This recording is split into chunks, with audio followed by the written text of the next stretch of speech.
मैंने कल ही आपसे कहा था कि इस बार सरकार बहुत सीरियसली ले रही है, बहुत सीरियसली ले रही है घुसपैठियों की समस्याओं को। भारतीय जनता पार्टी की सरकार पे अक्सर एक इल्जाम लगता है कि यार आप घुसपैठिया घुसपैठिया तो बहुत कहते हो, कितने घुसपैठिए निकाले आपने?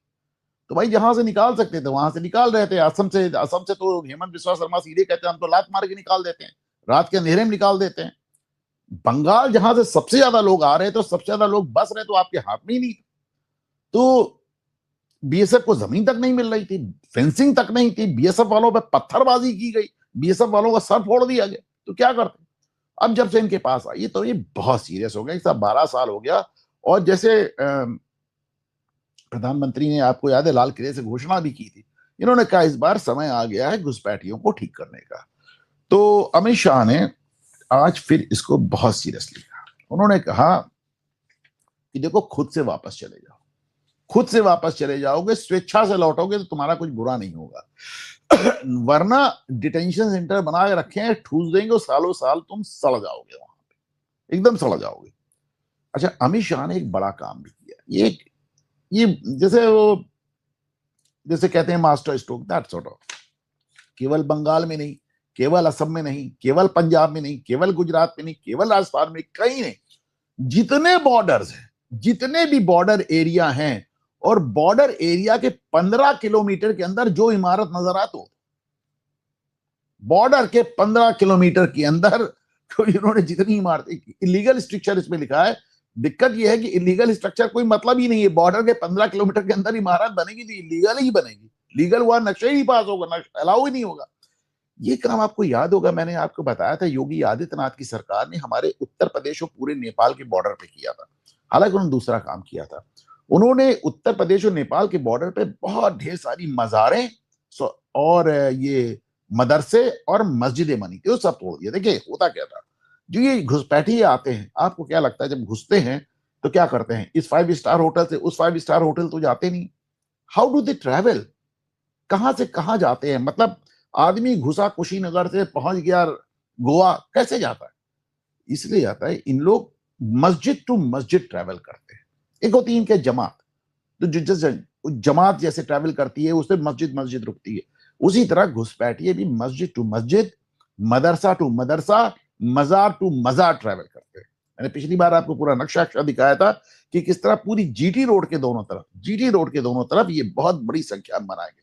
उनको बड़ा गिराया योगी आदित्यनाथ ने। और नेपाल बॉर्डर पे तो सब गिरा था। अच्छा, अब तो आपको एकदम क्लीन चिट मिल गई। गृह मंत्री ने कह दिया कि पूरे देश में जहां भी 15 किलोमीटर के अंदर कोई स्ट्रक्चर नजर आए तोड़ डालो। 15 किलोमीटर बहुत बड़ा फासला होता है, बहुत बड़ा फासला होता है। वैसे भी आपको मालूम कि बीएसएफ की रेंज बढ़ गई है, काफी दूर तक वो मार सकती है, इसको लेके बवाल भी हुआ है। तो एक तरह से बॉर्डर्स काफी सिक्योर आपको होते नजर आ रहे हैं। दूसरी बात, आपने नोटिस किया होगा, अमित शाह कम बोलते हैं, पर जितना बोलते ही मीन्स दैट। मतलब मुझे अपनी जिंदगी में इतनी लंबी पत्रकारिता और इतने लंबे जीवन में आज तक कोई आदमी इस तरह का दावा करते नहीं मिला जैसा अमित शाह ने नक्सलवाद को लेकर किया। 8 महीने पहले कहा 31 मार्च 2026 को नक्सलवाद खत्म हो जाएगा। अब आप सोच के देखें, 31 मार्च से 1 अप्रैल 2 अप्रैल अगर कोई नक्सलवादी घटना हो जाती, मानिए कोई नक्सली बच जाता, आके 2-4 लोग को गोली मार देता, 2 लोग को, 1 लोग को मार देता, एक लाल झंडा गाड़ देता, तो आपको मालूम विपक्ष तो एकदम मुजरा करने लगता कि देखिए देखिए, कह रहे थे 31 मार्च को खत्म हो जाएगा, देखिए देखिए आज 1 अप्रैल हो गया, एक आदमी को गोली मार दी। नहीं, इतना ज्यादा कॉन्फिडेंस से ये कहना कि बाय द 31 मार्च 2026 इस देश का नक्सलवाद खत्म हो जाएगा। मैंने अपने जीवन में देश में या विदेश में किसी नेता को ऐसी घोषणा करते, ऐसे डेट देते नहीं देखा। कर दिया। फिर उन्होंने कहा 15 दिन बंगाल में कैंप करूंगा, 21 दिन रहे और ममता को हरा के जाऊंगा, करके दिखाया। होगा ममता की सरकार ही नहीं हारेगी, ममता को नंदीग्राम में हराएंगे, सॉरी भवानीपुर में हराएंगे, हरा के दिखाया। वो अब भाजपा वाले मुझसे कहते भी नहीं, जब मैं बात करता कि ममता का केजरीवाल करना है, मैंने आपको बताया था केजरीवाल क्या करना है, क्या पार्टी को भी हराना है, नेता को भी हराना है। जैसे केजरीवाल खुद भी हारे, उनकी पार्टी भी हारी।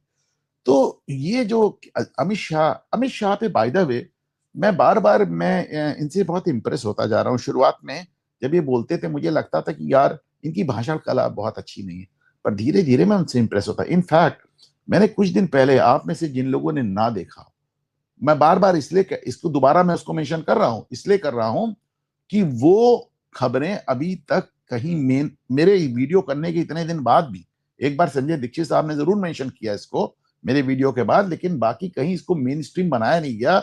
अमित शाह ने जो एक कोऑपरेटिव आंदोलन शुरू किया और उससे जो राजनीति की है, उसका लिंक मैं आज यहाँ पे अपने पिन्ड कमेंट में डाल दूँगा, एक बार उसे ज़रूर देखिएगा। मेरे ख्याल से 2 महीने पुराने का वीडियो है और उसमें मैंने बताया कि अमित शाह ने कोऑपरेटिव का कैसा ज़बरदस्त जाल बिछाया है। तो अमित शाह को और मैं काफ़ी दिन से ये भी कह रहा हूँ, he is the de facto prime minister of this country. आज की तारीख में वही प्रधानमंत्री हैं। मोदी साहब तो फिर जा रहे हैं फ्रांस ओस्लो, आपने देखा, वो फिर 2 देशों के दौरे पे जा रहे हैं। तो चाहे वो मणिपुर हो, चाहे वो उत्तर प्रदेश हो, चाहे वो बंगाल हो, चाहे वो नक्सलवाद हो, Amit Shah is literally taking care of everything, सब कुछ चला रहे हैं। आज की तारीख में डी फैक्टो प्राइम मिनिस्टर है और भारत के अगले प्रधानमंत्री हैं, इसमें मुझे कोई डाउट नहीं।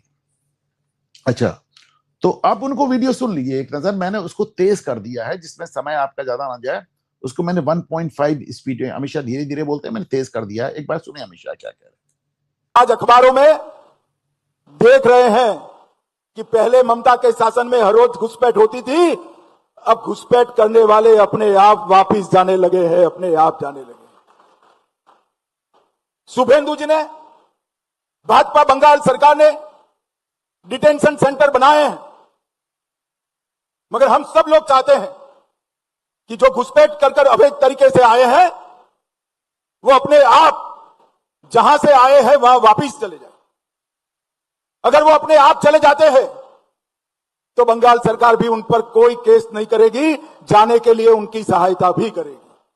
और मैं आशा रखता हूं कि जब अभियान चले पहचान का, उसके पहले ही ढेर सारे लोग अपने आप चले जाएंगे। अमित शाह कह रहे हैं कि योगी के अलावा किसी और प्रधानमंत्री को जनता स्वीकार नहीं करेगी। योगी प्रधानमंत्री बनना ही नहीं चाहते यार। योगी उत्तर प्रदेश के ज्योति बसु बनना चाहते हैं, लंबे समय तक राज करना चाहते हैं। कई बार बता चुका हूं, उत्तर प्रदेश में योगी की बहुत आवश्यकता है, पहली बात। दूसरी बात, योगी अभी तक उस पोजीशन में नहीं पहुंचे हैं कि वो एक राजनीति करके, मतलब आप देखिए उत्तर प्रदेश में 2017 में योगी आदित्यनाथ को जितनी सीटें दी थी, प्रधानमंत्री नरेंद्र मोदी के नाम पे चुनाव हुआ था, 2022 में उसमें से 55-60 सीटें कम हो गई। तो अभी तो उनको अपना स्टेट जीते हैं, फिर दूसरे स्टेट जिताए, प्रधानमंत्री वो बनता है जो बाकी स्टेट्स भी जिता सके अपने अलावा। तो वो योगी वाला भी बात नहीं है। योगी की वैसे भी उत्तर प्रदेश में बहुत जरूरत है। मिसप्लेस मत कीजिए इनको कि एक भाऊ कहते हैं कि भाजपा का सबसे बड़ा खतरा भाजपा के कट्टर समर्थक है।